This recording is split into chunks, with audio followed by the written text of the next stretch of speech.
আগামীকাল থেকেই বাংলায় ফের ঝড় বৃষ্টির সতর্কবার্তা জারি করল আলিপুর আবহাওয়া দপ্তর। বন্ধুরা, বঙ্গোপসাগরে তৈরি হওয়া নিম্নচাপ এবং পশ্চিমী ঝঞ্ঝা এই দুয়ের প্রভাবেই ফের ভারী বৃষ্টির সতর্কবার্তা রয়েছে পশ্চিমবঙ্গ, বাংলাদেশের জেলায় জেলায়, পাশাপাশি ত্রিপুরা, পাশাপাশি অসম। কোথায় কোথায় আরও বৃষ্টিপাতের প্রভাব পড়বে আপনাদেরকে এই ভিডিওটিতে একদম সরাসরি লাইভ আপডেটে জানিয়ে দেব। পাশাপাশি জেনে নেব জাঁকিয়ে শীত কবে নাগাদ পড়তে চলেছে, শীত নিয়ে আলিপুর আবহাওয়া দপ্তরের পূর্বাভাসে কি জানানো হয়েছে। তো সমস্ত কিছু থাকবে এই ভিডিওটিতে। তো আশা করি ভিডিওটিতে আপনারা প্রত্যেকেই প্রথম থেকেই শেষ পর্যন্ত মনোযোগ সহকারে দেখবেন এবং নতুন হয়ে থাকলে চ্যানেলটিকে সাবস্ক্রাইব করবেন এবং পাশের দেওয়া বেল আইকনটিকেও প্রেস করবেন এই ধরনের লেটেস্ট ভিডিওর আপডেটগুলো সর্বপ্রথম সবার আগে পাওয়ার জন্য।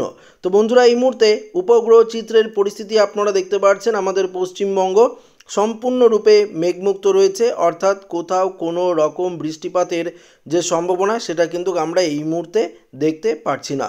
তবে বৃষ্টিপাত কিন্তু আছে। এই মুহূর্তে আপনারা গোটা পশ্চিমবঙ্গের দিকে দেখতে পাচ্ছেন আকাশ সম্পূর্ণ পরিষ্কার রয়েছে। দক্ষিণ থেকে উত্তর সর্বত্র আকাশ পরিষ্কার, এমনকি এদিকে অসম, এমনকি বাংলাদেশের উত্তর, দক্ষিণ, পূর্ব সমস্ত জায়গায় আকাশ পরিষ্কার রয়েছে। ত্রিপুরার দিকেও আমরা মূলত আকাশ পরিষ্কারই দেখতে পাচ্ছি। তবে বৃষ্টিপাতের যে সম্ভাবনা জারি করলো আলিপুর আবহাওয়া দপ্তর, সেটা কখন নাগাদ হতে চলেছে সেই উত্তরটাই আপনারা কিন্তু জানতে পারবেন এইবার। তো আমরা একটু যদি উত্তর পশ্চিম দিকে দেখি, নজর দিই, তাহলে দেখতে পারবো এদিকে নিউ দিল্লি থেকে শুরু করে জয়পুর, কোটা এই দিকে কিন্তু বৃষ্টিপাত থাকছে। পশ্চিমী ঝঞ্ঝা এই দিকেই কিন্তু প্রথমত প্রবেশ করেছে এবং এখানে বৃষ্টি বজ্রমুটে গেলেই আপনারা পরিষ্কারভাবেই জানতে পারবেন। তো এই মুহূর্তে আমরা দেখতে পাচ্ছি এদিকে মানালি থেকে শুরু করে লে লাদাখ, কাশ্মীর, আপনারা প্রত্যেকে জানেন এই মুহূর্তে কাশ্মীর, লে লাদাখ, এদিকে মানালি আমরা দেখতে পাচ্ছি। এদিকে সর্বত্র এখানে তুষারপাত হচ্ছে। পাশাপাশি বৃষ্টিপাত কিন্তু আমরা দেখতে পাচ্ছি এদিকে সিমলা, এদিকে দেখতে পাচ্ছেন লুধিয়ানা, এদিকে দেখতে পাচ্ছি আর একটু পরিষ্কার কুর্নুল, চণ্ডীগড়, নিউ দিল্লি, জয়পুর, আগ্রা, কোটা, এদিকে ভোপাল, ইন্দোর এই দিকে কিন্তু মোটামুটি আমরা বৃষ্টির যে সম্ভাবনা সেটা কিন্তু লক্ষ্য করতে পারছি ভালোই পরিমাণে। তারপর এখানে যদি প্লে করি আমরা, তাহলে দেখতে পারবেন এই যে ঝঞ্ঝার কারণে বৃষ্টি, সেই বৃষ্টিটা ক্রমশ এই সাইড দিয়ে অগ্রসর হতে থাকবে। অর্থাৎ আপনারা পরিষ্কার দেখতে পারবেন যেটা ক্রমশ এদিকে উত্তর দিক হয়ে এটা আস্তে আস্তে আমরা পূর্ব দিকে প্রবেশ করতে থাকবে। অর্থাৎ এই বৃষ্টিটাই আমরা দেখতে পারবো গোয়ালিয়র, এদিকে ইউপি, মধ্যপ্রদেশের দিকে প্রবেশ করবে, যার জেরে একটা শিলাবৃষ্টির তো সম্ভাবনা থাকছে এই জায়গাগুলিতে। আহমেদাবাদ, এলাহাবাদ দেখতে পাচ্ছেন, ফাইজাবাদ, এদিকে কানপুর, এদিকে জব্বলপুর, সিঙ্গারিলা এই সাইডে আস্তে আস্তে বৃষ্টি কিন্তু প্রবেশ করতে থাকবে। এদিকে বিহার, পাটনার দিকেও বৃষ্টি আস্তে আস্তে প্রবেশ করবে এই পশ্চিমী ঝঞ্ঝাটা, যার জেরে এখানে দেখতে পাচ্ছেন 28 তারিখ শনিবার দিন আমরা পশ্চিমবঙ্গের উত্তরের দিকে খানিকটা বৃষ্টি লক্ষ্য করতে পারবো। সবথেকে ভালো বুঝতে পারবেন মেঘমালা করলে।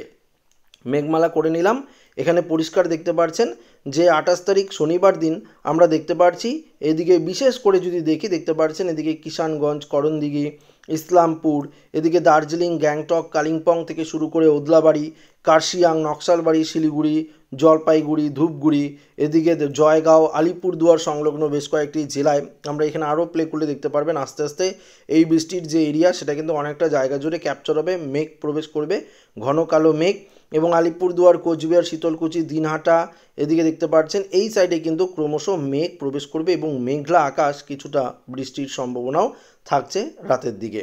পাশাপাশি দেখতে পাচ্ছি এদিকে মালদা, বালুরঘাট 2, দিনাজপুর, এদিকে যদি দেখতে পাচ্ছেন দেওঘর, এদিকে ভাগলপুর থেকে শুরু করে দেখতে পাচ্ছেন এই জায়গাগুলিতে দুমকা, নলহাটি, মুর্শিদাবাদের কিছুটা, বীরভূমের কিছুটা অংশ এদিকে বৃষ্টি থাকছে। এবং আমাদের পশ্চিমবঙ্গের পুরুলিয়ার সাইড, বিশেষ করে পুরুলিয়া, বাঁকুড়া, চিত্তরঞ্জন, আসানসোল এদিকেও বৃষ্টি কিন্তু কিছুটা প্রবেশ করতে পারে। এখানে প্লে করলে আরেকটু দেখতে পারবেন বৃষ্টি কিন্তু এদিকেও প্রবেশ করতে পারে। পুরুলিয়া, বাঁকুড়া দিকে, বর্ধমানের দিকে কিছুটা অংশ, দমকা, নলহাটির দিকে তো বৃষ্টি থাকছেই। আপনারা দেখতে পাচ্ছেন রামপুরহাট, সিউড়ি, চিত্তরঞ্জন, আসানসোল, এদিকে মধুপুর থেকে শুরু করে আমরাপাড়া, এদিকে জঙ্গিপুর, আজিমগঞ্জ, বহরমপুর, দমকল, বেলদাঙ্গা, করিমপুর এই সাইডে কিন্তু মূলত আমরা বৃষ্টির যে সম্ভাবনা সেটা দেখতে পাচ্ছি। এদিকে ভেড়াহিট থেকে শুরু করে রাজমহল, সাহেবগঞ্জ দেখতে পাচ্ছেন যে মাহাগামা থেকে শুরু করে মালদা, এই জায়গাগুলিতে মূলত আমরা বৃষ্টিপাতের যে সম্ভাবনা সেটা কিন্তু লক্ষ্য করতে পারছি।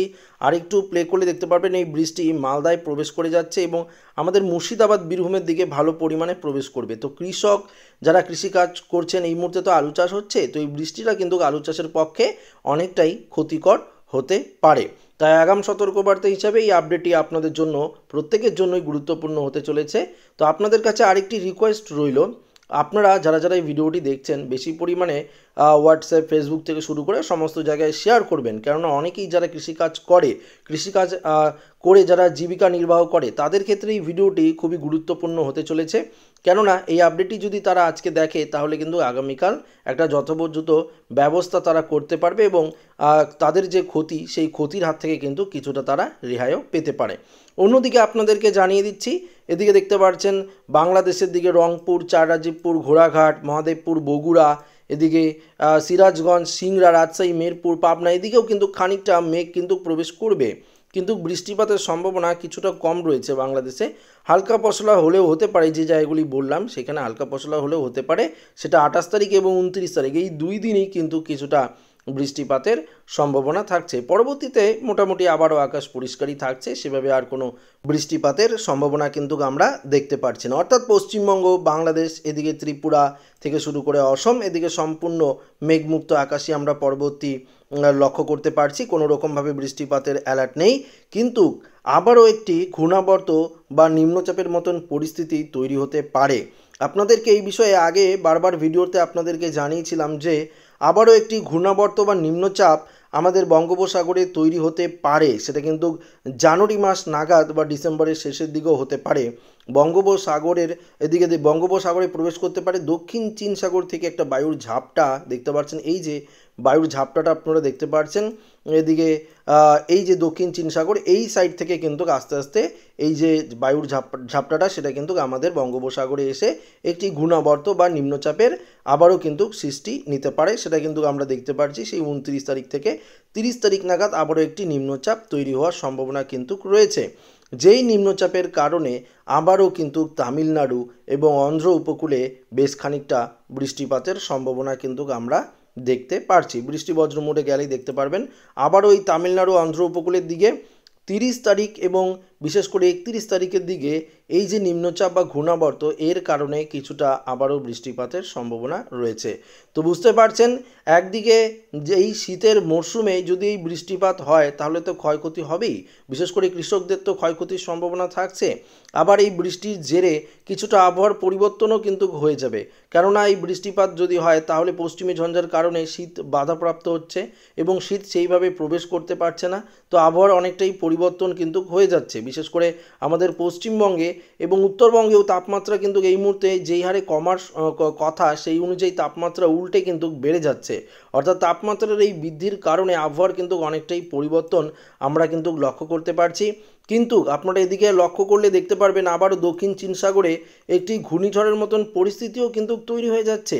যদি এটা তৈরি হয় এবং এটা যদি আমাদের বঙ্গোপসাগরে প্রবেশ করে, জানুয়ারি মাস নাগাদ যদি এটা প্রবেশ করে, তাহলে কিন্তু আবারও একটা ভয়ঙ্কর ক্ষয়ক্ষতির সম্ভাবনা রয়েছে বছরের শুরুর দিকেই। ঘূর্ণিঝড়ের পরিবেশ যদি তৈরি হয় তাহলে তো অবশ্যই ক্ষয়ক্ষতি হবে, সেটা আপনাদের প্রত্যেকেরই জানা। কিন্তু আপাতত আপডেট আমরা দেখতে পাচ্ছি যে একটি ঘূর্ণাবর্ত বা নিম্নচাপের পরিস্থিতি তৈরি হতে পারে, যার জেরে আবারও অন্ধ্র তামিলনাড়ু উপকূলে কিছুটা বৃষ্টিপাতের সম্ভাবনা রয়েছে। তো আশা করি এই আপডেটে আপনারা বুঝতে পারলেন, বৃষ্টিপাত নিয়ে যে আপডেট ছিল সেটা জানিয়ে দিয়েছি। তাপমাত্রা এবার আপনাদেরকে নিয়ে যায় এবং তাপমাত্রার আপডেটে আপনাদেরকে যথারীতি সঠিক ইনফরমেশনটি দেওয়ার চেষ্টা করছি। তো এই মুহূর্তে যদি আমরা তাপমাত্রায় যাই দেখতে পারবো আজকের যে তাপমাত্রা সেটা কিন্তু অনেকটাই নিম্নমুখী নয়, অর্থাৎ ঊর্ধ্বমুখী ছিল। দেখতে পাচ্ছেন কলকাতা, হাওড়া, হুগলি 27 থেকে 28 ডিগ্রি ঘরে তাপমাত্রা ছিল। এদিকে দেখতে পাচ্ছি সুন্দরবনের দিকেও মোটামুটি তাপমাত্রা ঊর্ধ্বমুখী। পশ্চিম মেদিনীপুর, পূর্ব মেদিনীপুর, খড়গপুর, ঝাড়গ্রাম এদিকেও মোটামুটি তাপমাত্রা ঊর্ধ্বমুখী রয়েছে। পুরুলিয়া, বাঁকুড়া যেখানে কতটা তাপমাত্রা নিম্নমুখী ছিল সেখানে আমরা দেখতে পাচ্ছি 27-এর ঘরে তাপমাত্রা রয়েছে। বর্ধমানে 28 ডিগ্রির ঘরে তাপমাত্রা রয়েছে। নদিয়াতে 26-27, কোথাও 28, মুর্শিদাবাদ, বীরভূম 26 থেকে 27 ডিগ্রি রয়েছে। মালদা 25 ডিগ্রি, বালুরঘাট, 2 দিনাজপুর, গঙ্গারামপুর এদিকেও 25-26 ডিগ্রি তাপমাত্রা রয়েছে। কোচবিহার, আলিপুরদুয়ারে 24 থেকে 25, শিলিগুড়ির দিকেও একই রকম তাপমাত্রা দেখতে পাচ্ছি 24-25 ডিগ্রির ঘরে রয়েছে। পাশাপাশি অসমের ধুবড়ি, গোয়ালপাড়া, বঙ্গাইগাঁও, পাঠশালা, গুয়াহাটি এদিকে দেখতে পাচ্ছেন তেজপুর, এদিকেও মোটামুটি তাপমাত্রা ধরুন ওই 24-25 ডিগ্রিসের ঘরেই রয়েছে, ডিব্রুগড়ের দিকেও তাই। শিলচরের দিকে দেখতে পাচ্ছেন তাপমাত্রা 27 থেকে 28, পাশাপাশি বাংলাদেশের সিলেট, মৌলভীবাজার, লখাই, মদন এদিকেও তাপমাত্রা 26-27 ডিগ্রি রয়েছে। কিশোরগঞ্জ, কাশপিয়া, ঢাকা 26 থেকে 27, কুমিল্লা 25 থেকে 26 ডিগ্রি রয়েছে। আবার চট্টগ্রামের দিকে 26-27 ডিগ্রি রয়েছে। বরিশাল, খুলনা, সাতক্ষীরা, এদিকে শ্যামনগর, মাথাবেরিয়া দেখতে পাচ্ছেন 26-27 ঘরে তাপমাত্রা। মেহেরপুর, পাবনা, এদিকে পাবনা, সিংড়া, রাজশাহী, এদিকে বগুড়া, এদিকে আবার উত্তর দিকে কিছুটা তাপমাত্রা কম রয়েছে বাংলাদেশে, তবুও ধরুন ওই 25-26 ডিগ্রি ঘরেই তাপমাত্রা ঘোরাফেরা করছে। এদিকে ত্রিপুরার দিকে আগরতলা, আমবাসা, এদিকে দেখতে পাচ্ছেন অমরপুর, মগিয়াবাড়ি, শিলচর বাজার, উদয়পুর, ভ্যালিনিয়া এদিকেও 26 থেকে 27 ঘরেই তাপমাত্রা কিন্তু ঘোরাফেরা করছে। তো বুঝতে পারছেন বিশেষ করে এই মুহূর্তে কোথায় কত ডিগ্রি সেলসিয়াস তাপমাত্রা রয়েছে সেটা কিন্তু আপনাদের সামনে সরাসরি তুলে ধরলাম, কেননা এই মুহূর্তে পশ্চিমী ঝঞ্ঝাই কিন্তু শীত প্রবেশের বাধার সৃষ্টি করে দাঁড়িয়েছে। এই পশ্চিমী ঝঞ্ঝা যাওয়ার পর আস্তে আস্তে তাপমাত্রার পারদ যথারীতি নিম্নমুখী হওয়ার সম্ভাবনা রয়েছে। কিন্তু জানুয়ারির প্রথম সপ্তাহতেই যদি আবার বঙ্গোপসাগরে কোনো রকম সিস্টেম অর্থাৎ ঘূর্ণিঝড়ের সিস্টেম তৈরি হয়, তাহলে কিন্তু আবারও তাপমাত্রার পারদ হঠাৎ করে ঊর্ধ্বমুখী হয়ে যেতে পারে। তবে অবশ্যই তৈরি হলে আপনাদেরকে জানাবো। তো এই ভিডিওটি এখানে শেষ করছি। আশা করি ভিডিওটি প্রত্যেকের ভালো লেগেছে। ভিডিওটি ভালো লাগলে লাইক করবেন, ওদের সাথে শেয়ার করবেন, নতুন হয়ে থাকলে চ্যানেলটিকে সাবস্ক্রাইব করে নেবেন। ধন্যবাদ।